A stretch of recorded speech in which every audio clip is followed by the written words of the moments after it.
ये देखो, यही है ना, कितने हैं व्यंजन वर्ण, कितने हैं? 7 हैं। कौन कौन?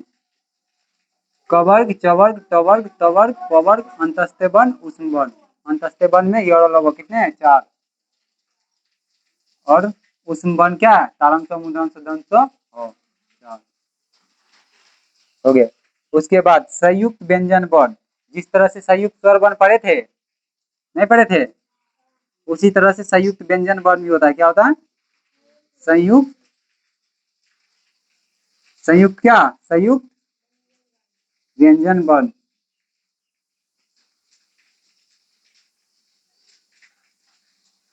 बोलोगे ऐसे व्यंजन वर्ण जो दो स्वर वर्ण, जो दो व्यंजन वर्णों के मेल से बनता है उसे क्या बोलते हो? संयुक्त स्वर वर्ण किसे बोलते हैं? बोले थे दो स्वर वर्णों के मेल से जो व्यंजन स्वर बनता है उसे क्या बोलते हैं? संयुक्त स्वर।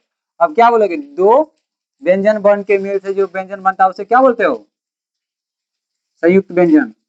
जो दो, जो स्वर क्या बोलते हो? जो व्यंजन, क्या बोलोगे? संयुक्त व्यंजन है ना, तो बोलोगे जो व्यंजन, दो व्यंजन के मेल से बनता है उसे क्या बोलते हो? मेल से बनता है उसे क्या बोलते हो? मेल से बनता है,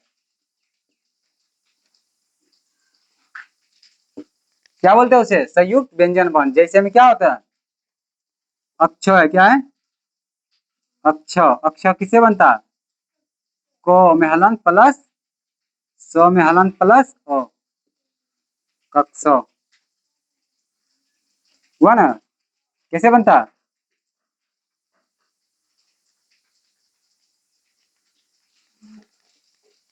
तो वैसे बोलने को बोल देना अक्ष, अक्षम कैसे होगा? जैसे में लिखना है तो क्या लिखोगे? जैसे में अक्ष और कंफ्यूज है, अक्ष, त्र और ज्ञ, क्या बोलोगे? त्र, ज्ञ और स्र। इसको क्या बोलते हैं? स्र पढ़ते हैं। क्या पढ़ते हैं? स्र कैसे लिखते हो? ऐसे घुमा दोगे, ऐसे कर दोगे, ऐसे करोगे, स्र। श्रवण लिखने बोलेगा तो क्या लिखोगे? ऐसे ही लिखोगे श्रवण। श्रव ऐसे होता है। अक्ष, त्र, ज्ञ, स्र क्या है? संयुक्त व्यंजन वर्ण। क्या है? संयुक्त व्यंजन वर्ण। उसके बाद है नए गृहित व्यंजन। कौन है? रोढोन। क्या है? नए गृहित, नए गृहित व्यंजन कौन कौन है?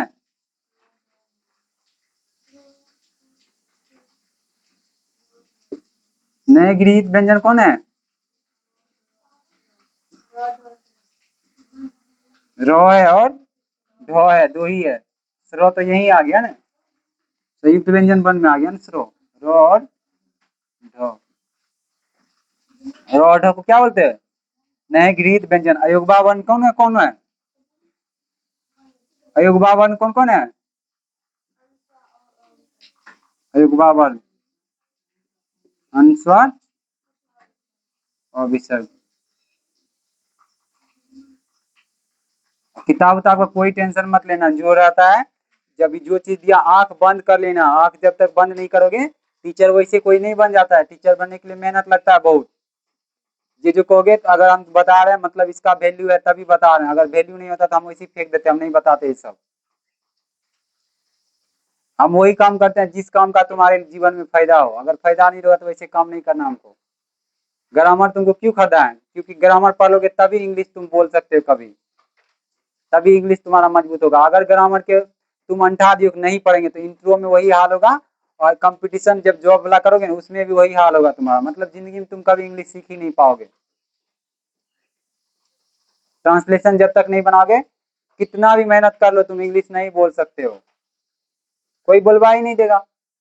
ट्रांसलेशन जब तक नहीं होगा तो ट्रांसलेशन इंग्लिश बोलने के लिए हो गया। English grammar, Hindi grammar, English grammar क्या आप क्यों पढ़ते हो? ताकि इंग्लिश भाषा तुम सीख सको। क्यों पढ़ते हैं? हिंदी ग्रामर क्यों कर रहे हो? हिंदी सीखने के लिए। इंग्लिश ग्रामर क्यों पढ़ोगे? इंग्लिश सीखने के लिए। ये इंग्लिश हिंदी अगर तुमको आ जाता है ना तो सब सब्जेक्ट संभालोगे। मैथ भी, मैथ हाथ से कर लेगे, एक कॉपी ले लोगे, हाथ से ही बनाओगे। कुछ दिन करोगे जब तक ये सब चल रहा है। क्योंकि इसके लिए पर्सनली तुम्हें अच्छा खासा टाइम देना पड़ेगा। ये जो सोचोगे कि 5 मिनट में कर लेंगे, नहीं करते हो तुम लोग, हम देख लिए। हम बोल देते तुम लोग नहीं करते हो। तो इसी करके सीखो। अयुग्मा वन कितना होता है? अनुस्वार और विसर्ग। हुआ एक बार वर्ड। ये हुआ उच्चारण में वायु प्रेक्ष की दृष्टि से वर्ण के कितने भेद हैं, व्यंजन के कितने भेद हैं। अब देखो इधर आगे देखो, यहां तक पता चल गया, नहीं पता चला यहां तक।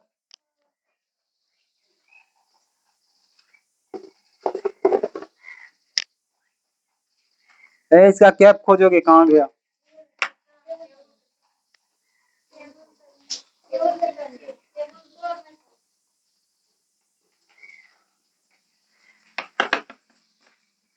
तो देखो ये व्यंजन के कितने भेद हैं, व्यंजन वर्ण किसे कहते पता है ना, 7 भेद है, कवर्ग चवर्ग टवर्ग तवर्ग पवर्ग अंतस्थ वर्ण और उष्म वर्ण। उसके बाद नया ये सब है, संयुक्त व्यंजन वर्ण कितने होते हैं, अक्ष स्र। मेनली तो 7 ही भेद बोलोगे, व्यंजन के कितने भेद है 7, ये सब मत जोड़ देना, ये सब एक्स्ट्रा। अगर कोई पूछे संयुक्त व्यंजन वर्ण कितने बोलोगे, अक्ष स्र। इसको संयुक्त क्यों बोलते हैं, संयुक्त इसलिए बोलते हैं कि एक से ज्यादा अक्षर किससे किससे मिलकर बना है।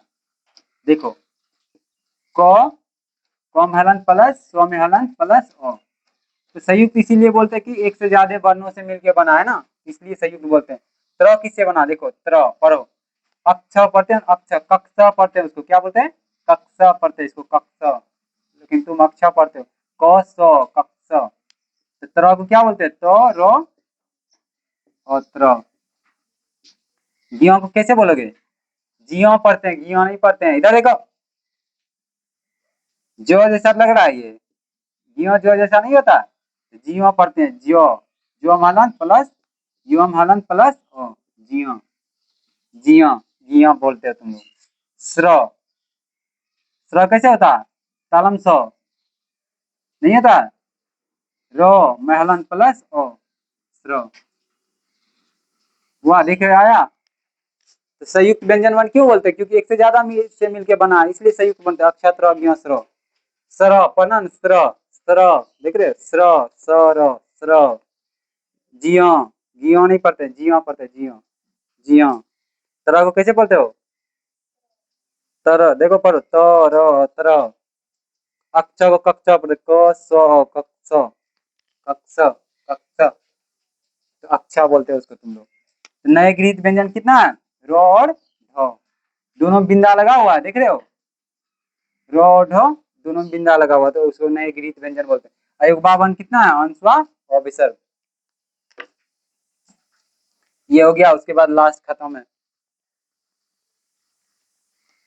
बोलोगे वायु प्रेक्ष की दृष्टि से व्यंजन वर्ण के कितने भेद हैं, उच्चारण में वायु क्या था इधर, उच्चारण में वायु प्रेक्ष प्रक्षेप की दृष्टि से व्यंजन के कितने भेद हैं, उच्चारण में वायु प्रक्षेप की दृष्टि से व्यंजन के कितने भेद हैं, कितने भेद हैं, कितने, 7 भेद है, 8 है। अरे व्यंजन के 7 भेद तो हम ऊपर नहीं बता दिए 7 वर्गों में, लेकिन उच्चारण में वायु प्रेक्ष की दृष्टि से व्यंजन के कितने भेद हैं, 2 भेद होता है, वायु प्रेक्ष वायु प्रक्षेप।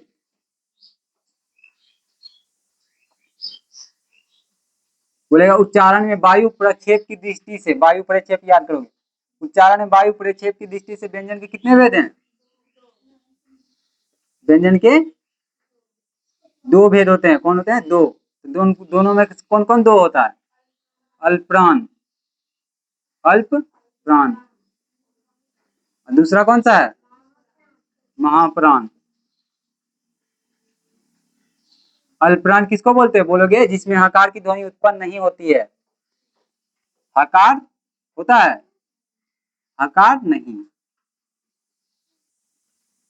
हकार होता है इसमें, हकार की ध्वनि आती है, हाँ। अल्पप्राण में हकार की ध्वनि उत्पन्न नहीं होती, बोलोगे जिन व्यंजनों के उच्चारण में हकार की ध्वनि नहीं होती उसे क्या बोलते हो, अल्पप्राण। बोलोगे जिन व्यंजन के उच्चारण में हकार की ध्वनि नहीं उत्पन्न होती उसे क्या बोलते हो, अल्पप्राण। हाँ हकार की ध्वनि होगा, हाँ बोलोगे जिस व्यंजन के उच्चारण में हकार की ध्वनि उत्पन्न होगा उसे क्या बोलोगे, महाप्राण। तो इसमें क्या याद करोगे, 135, क्या करोगे 135, इसमें 24 याद करोगे। तो अल्परान में क्या आता है 135। 135 मतलब क वर्ग हुआ तुम्हारा, क वर्ग हुआ। देखो गिनो, क ख ग घ अंग हुआ। अब गिनो, एक नंबर में क है, एक है, 2 नंबर में ये है, 3 में ये है, 4 में ये है, 5 में ये है। 1 3 5 लेना था हमको, तो इसको ले लो, क को लो। यहाँ किसको लोगे, 3 वाला किलो ग को लोगे, ग ग और 5 वाला किलो अंग। ये सब क्या हो गया, अल्पप्राण हो गया। इसी तरह हर वर्ग में देख लोगे, क वर्ग, च वर्ग, ट वर्ग, त वर्ग, प वर्ग, सब में देखोगे 1 3 5 वाला इसी में आएगा। और 2 4, 2 4 कौन सा है, ख है, कौन है, ख और घ, ये सब किस में आएगा, महाप्राण में। अभी बोलो तुम ध्यान से देखो, एक ही चीज सीखो, बाकी दूसरे चीज पे च वर्ग वाला में अप्लाई कर देना खुद से। तो क बोलो, क में हकार की ध्वनि नहीं आता। इसी तरह ख बोलो, ख ख ह आता है ना, हकार की ध्वनि नहीं आ रहा। ख, ग बोलो, घ घ घ घ हकार के आता। ग बोलो, ग में हकार नहीं आता। तो 1 3 5 में मतलब पहला और तीसरा और पांचवा में हकार की ध्वनि नहीं होती है। और किसमें आता है हकार की ध्वनि, दूसरा और चौथा में हकार की ध्वनि। तो अल्पप्राण किसे बोलते बोलोगे, जिन वर्णों के उच्चारण हकार की ध्वनि नहीं उत्पन्न होती है उसे क्या बोलते हो, अल्पप्राण। जैसे 1 3 हर वर्ग का पहला तीसरा और पांचवा, हर वर्ग का कौन सा वर्ण, पहला तीसरा और पांचवा। जैसे क वर्ग का पहला तीसरा पांचवा क्या है, क ग अंग। इसी तरह महाप्राण किसे बोलते बोलोगे, जिसमें हकार की ध्वनि उत्पन्न होती है उसे क्या बोलते हैं, महाप्राण। जैसे हर वर्ग का क्या, दूसरा और चौथा वर्ग कौन होगा, हर वर्ग का कौन कौन, दूसरा और चौथा। जैसे क वर्ग का दूसरा चौथा क्या है, ख और घ हुआ। च वर्ग का क्या है दूसरा चौथा। तो यहां तक हो गया, देखो यहां तक हो गया। अब लास्ट में क्या है, वर्णों का उच्चारण स्थान क्या है, लास्ट में वर्णों का उच्चारण स्थान। इधर चौवर्ग का पहला तीसरा पांचवा क्या है, बोलो जल्दी। चौवर्ग का पहला तीसरा पांचवा क्या है, क्या है, पहला तीसरा पांचवा क्या है, वो पूछ रहे हैं। अल्पप्राण पूछ रहे हैं, महाप्राण पूछ रहे हैं हम। चौवर्ग में पहला तीसरा पांचवा क्या है,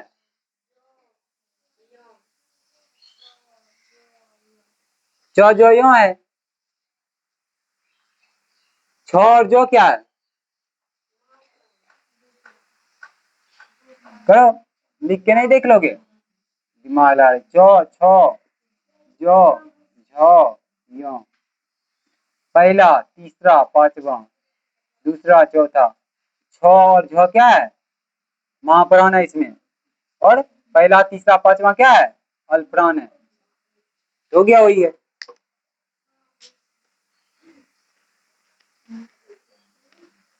अब लास्ट में क्या पढ़ोगे, वर्णों के उच्चारण स्थान क्या पढ़ोगे, वर्णों का उच्चारण, वर्णों का उच्चारण।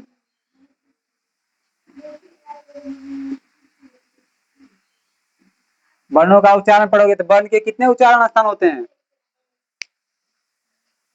कंठ से, तालु से, मूर्धा से, दंत से, ओष्ठ से, कंठ तालु दोनों से, कंठ और ओष्ठ दोनों से, दंत और ओष्ठ दोनों से, नासिक से। कितने हुए, ये चार्ट है, इसमें याद कर लोगे। देखो दिख रहा है, कंठ से, कंठ से किसका किसका होता है, अ आ क वर्ग ह और विसर्ग किसका होता है, कंठ से, कंठ से किसका आता है, अ आ क वर्ग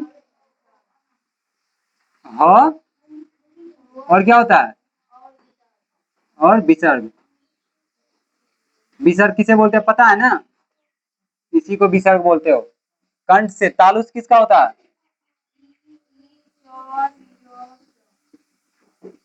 ई ई चवर्ग य और तालु से तालम स। मूर्धा से क्या होता है, इधर देखो ध्यान से, ट्रिक, मूर मतलब री, री री री है, दो री है ना,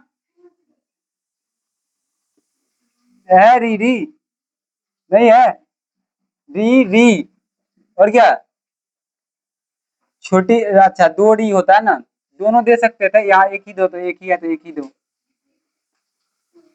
री, री क्या है, री के बाद टवर्ग है, क्या है टवर्ग। टवर्ग मतलब क्या समझ रहे हो, टो ठो डो डो नो, री टवर्ग और मूर्धांश क्या है मूर्धांश। और उसके बाद दंत आएगा, दंत आएगा तो दंश होगा, तो दंत में टवर्ग आएगा। देखो दंत के लास्ट में तो है तो टवर्ग नहीं आएगा, दंत तो टवर्ग, टवर्ग है तो लिरी, लिरी आ रहा है, लो आएगा इसी में, लिरी लो, लो और लिरी एक जैसा है, लिरी लो टवर्ग और दंत सो हुआ। उसके बाद दंत हो गया, उसके बाद ओस्ट पवर्ग, उसमें क्या उ पवर्ग। यही हो गया, एक दो तीन चार पांच, एक दो तीन चार पांच छ, छ में क्या है कंठ तालु, क्या है कंठ तालु। बोलेगा कौन वर्ण है जिसका उच्चारण कंठ और तालु दोनों से होता है, कंठ तालु से किसका होता है, कंठ और तालु से ए ए ए ऐ। उसके बाद साथ में देखो कंठ ओष्ठ से किसका होगा, कंठ ओष्ठ, कंठ ओष्ठ से किसका होगा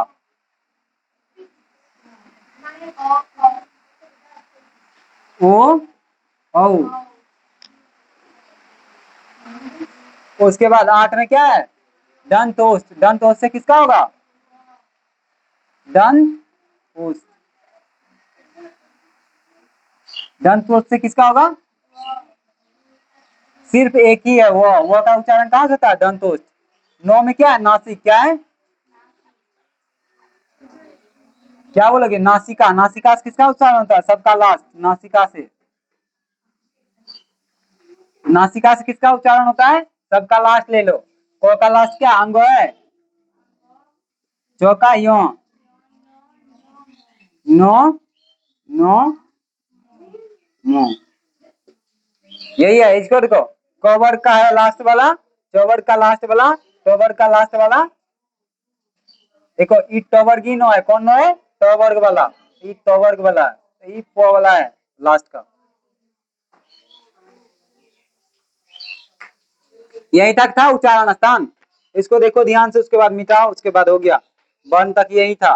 देखो कितना देर लगा, लगभग 1 घंटे 30 मिनट लगे होंगे। देखो इधर वर्णों का उच्चारण स्थान, कंठ से किसका होता है, तो आंख बंद कर लो सारे, बंद करो आंख, बोल रहे आंख बंद करने, बंद करो आंख।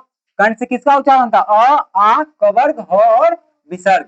तालु से किसका होता है ई चवर्ग य और तालम स। मूर्धा से री टवर्ग और मूर्धान स। दंत से लिडी टवर्ग ल और दंत स। ओस से उ पवर्ग। कंठ तालु से ए कंठोष से ओ, दंतोष से व, नासिका से अंग यो नो नो मो, अंग यो नो नो मो। वही है उच्चारण स्थान, करते नहीं हो, करोगे तो बहुत इजी है। किसको याद हो गया हाथ उठाओ, किसको याद हुआ उच्चारण स्थान, हाथ उठाओ।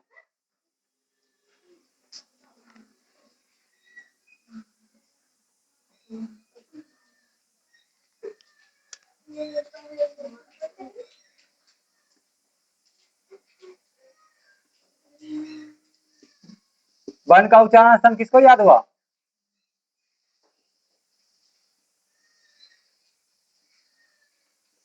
वर्णों का उच्चारण स्थान किसको याद हुआ, बोलो कंठ से किसका किसका होता, तुमको बोलने बोल रहे हैं हम।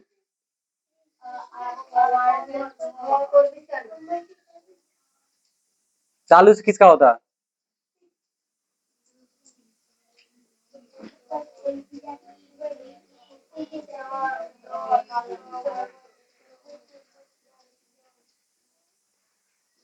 मूर्धान से किसका होता, मूर्धा से री टवर्ग मूर्धान स। मूर्धा के बाद क्या होता है? दंत होता है। दंत से किसका होता है? पहले तो दंत तो आ रहा, तो वर्ग, लिरी लो और दंत सो। ओस से किसका होता है? उ वर्ग। और कंठोष से किसका होता है? ए दंतोष से वो। और कौन सा ओस था? नासिका से कौन कौन होता है?